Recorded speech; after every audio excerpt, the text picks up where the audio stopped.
ឥឡូវនេះគឺយើងចាប់ផ្ដើមចូលរៀនស្រាក់ផ្សំវិញម្ដងសម្រាប់ស្រាក់ផ្សំគឺយើងមានរហូតដល់ទៅ16តួហ៎现在开始好តោះឥឡូវយើងចាប់ផ្ដើមបន្តមករៀនស្រាក់ផ្សំ15តួវិញម្ដងសម្រាប់ស្រាក់ផ្សំ15តួគឺយើងអានថា韵母组合韵母组合好韵母组合ស្រាក់ផ្សំ15តួតោះ现在跟老师读តោះ e l អៀនអាំងអងអអអយអនអងអៀនយានវ៉ៃវវង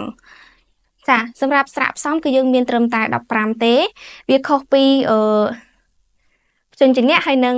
ស្រាក់ចាភ្ជញ្ជនៈហើយនឹងស្រាក់24តួចាវាតិចជាងគេដែរណាតិចជាងគេដែរហើយតោះអញ្ចឹងអានតាមលាsưម្ដងទៀតមកតោះ现在开始韵母组合韵母组合តោះ e l អៀនអាំងអងអអអអយអនអងអ